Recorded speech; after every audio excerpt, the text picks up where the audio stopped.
European empires in the Americas.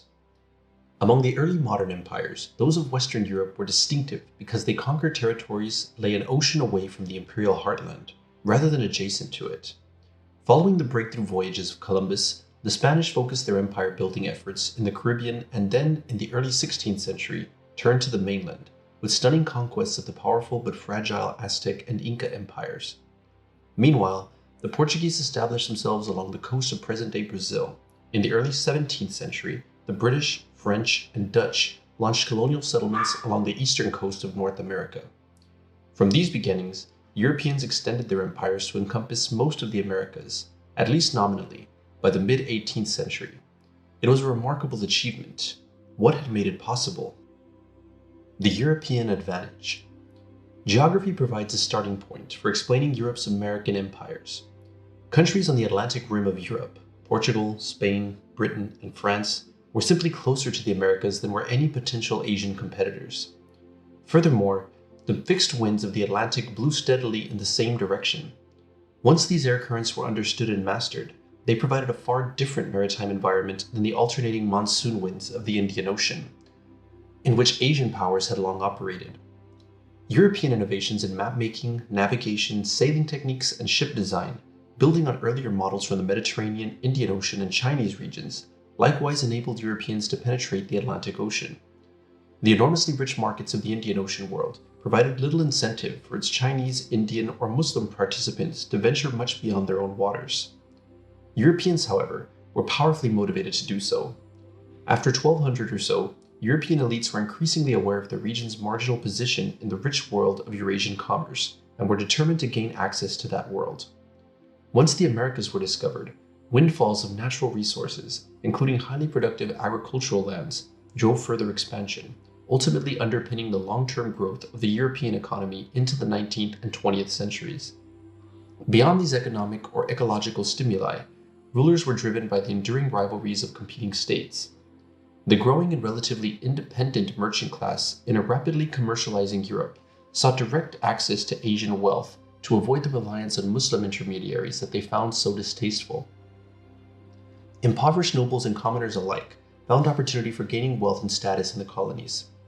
Missionaries and others were inspired by crusading zeal to enlarge the realm of Christendom. Persecuted minorities were in search of a new start in life. All of these compelling motives drove the relentlessly expanding imperial frontier in the Americas. Summarizing their intentions, one Spanish conquistador declared, "We came here to serve God and the king, and also to get rich."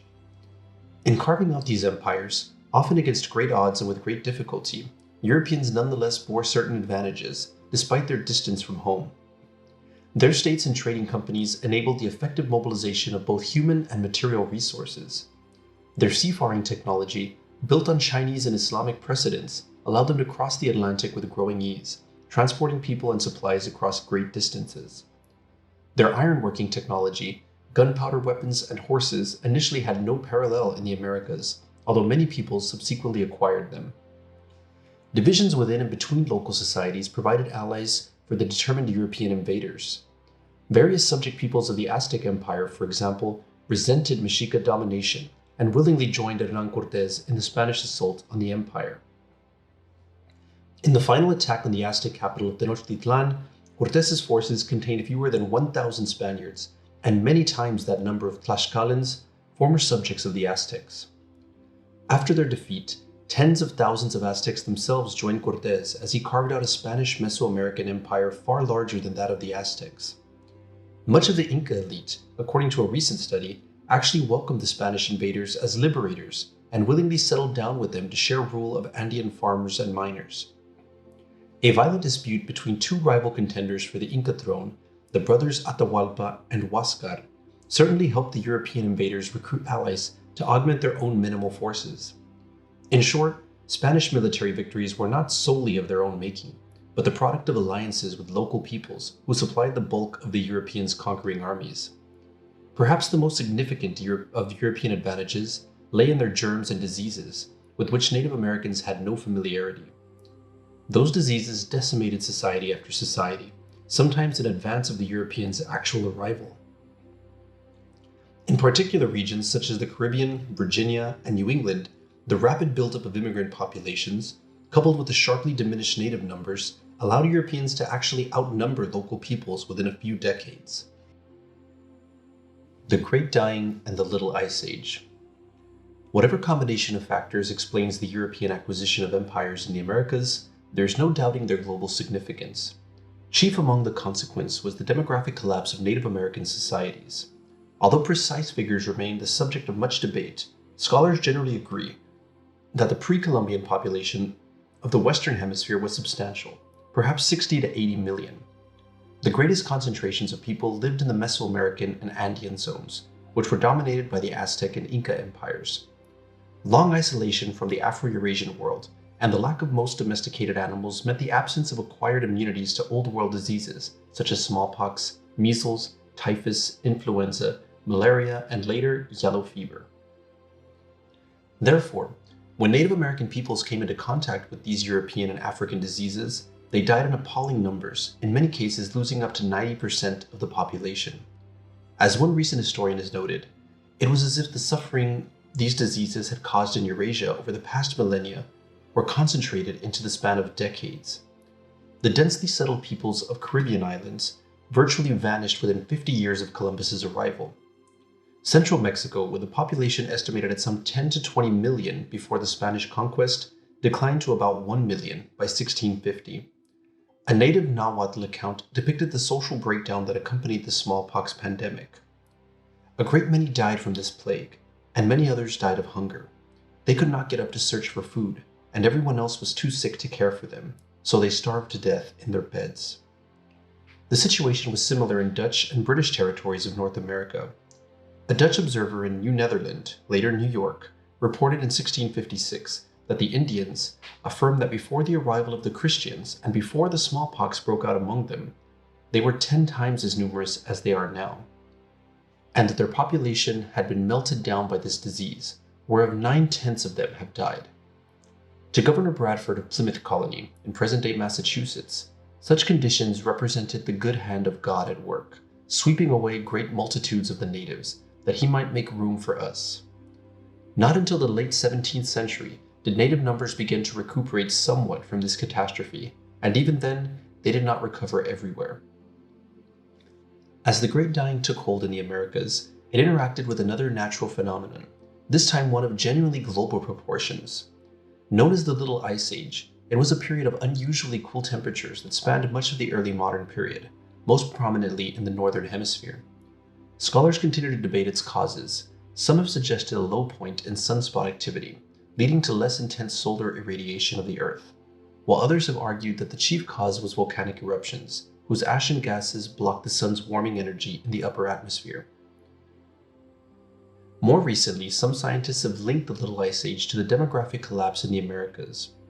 The Great Dying, they argue, resulted in the desertion of large areas of Native American farmland and ended the traditional practices of forest management through burning in many regions. These changes sparked a resurgence of plant life, which in turn took large amounts of carbon dioxide, a greenhouse gas, out of the atmosphere, contributing to global cooling. Whatever the causes, shorter growing seasons and less hospitable weather conditions adversely affected food production in regions across the globe. While the onset, duration, and effects of the Little Ice Age varied from region to region, the impact of a cooler climate reached its peak in many regions in the mid-17th century, helping to spark what scholars term the general crisis. Much of China, Europe, and North America experienced record or near-record cold winters during this period. Regions near the equator in the tropics and southern hemisphere also experienced extreme conditions and irregular rainfall, resulting, for instance, in the growth of the Sahara Desert.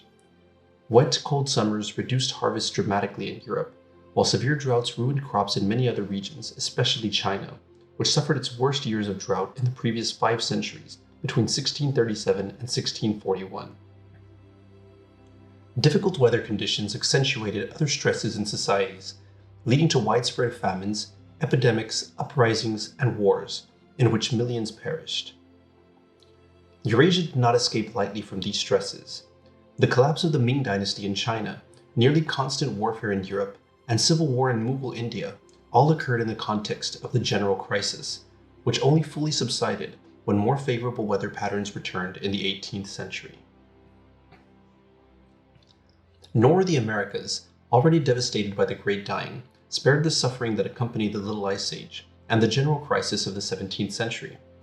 In central Mexico, heartland of the Aztec Empire and the center of Spanish colonial rule in the area, severe drought in the 5 years after 1639 sent the price of maize skyrocketing, left granaries empty and many people without water, and prompted an unsuccessful plot to declare Mexico's independence from Spain.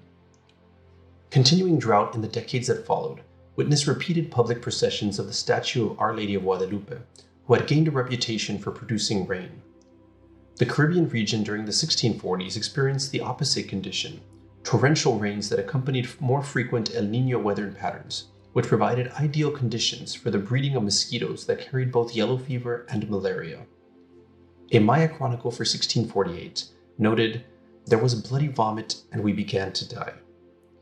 Like the Great Dying, the general crisis reminds us that climate often plays an important role in shaping human history, but it also reminds us that human activity, the importation of deadly diseases to the Americas in this case, may also help shape the climate, and that this has been true long before the 21st century.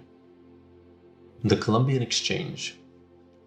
In sharply diminishing the population of the Americas, the Great Dying and the impact of the Little Ice Age created an acute labor shortage and certainly did make room for immigrant newcomers, both colonizing Europeans and enslaved Africans.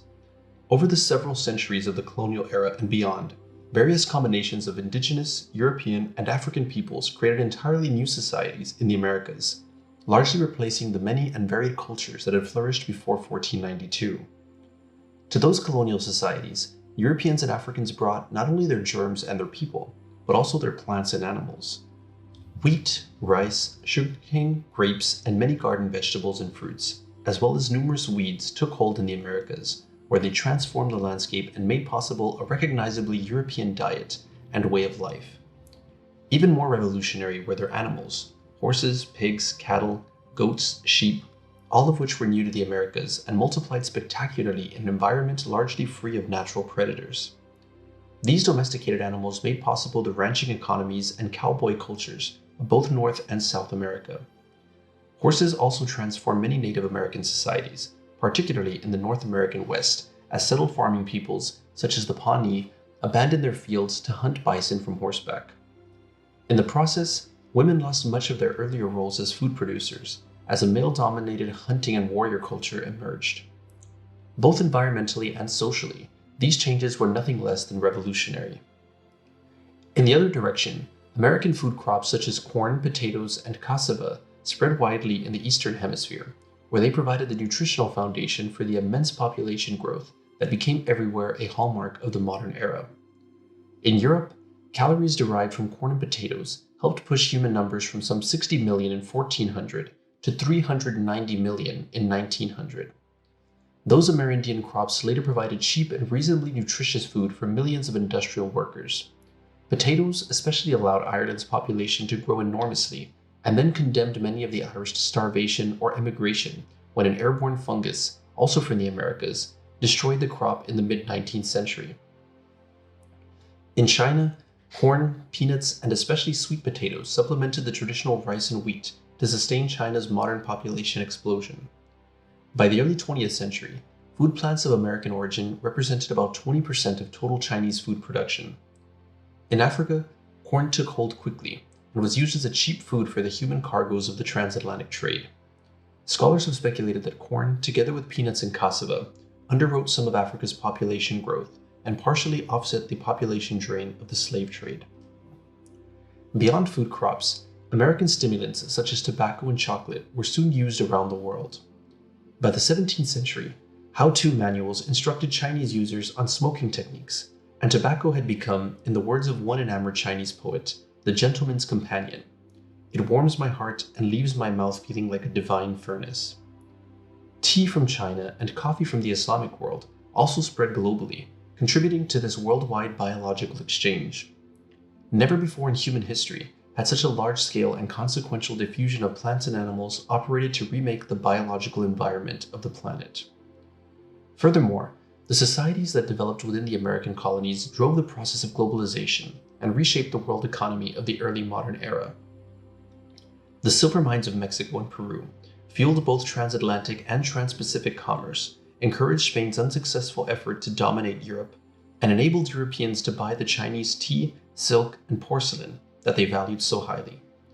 The plantation owners of the tropical lowland regions needed workers and found them by the millions in Africa. The Atlantic slave trade, which brought these workers to the colonies, and the sugar and cotton trade, which distributed the fruits of their labor abroad, created a lasting link among Africa, Europe, and the Americas, while scattering peoples of the African origin throughout the Western Hemisphere. This enormous network of communication, migration, trade, disease, and the transfer of plants and animals, all generated by European colonial empires in the Americas, had been dubbed the Columbian Exchange.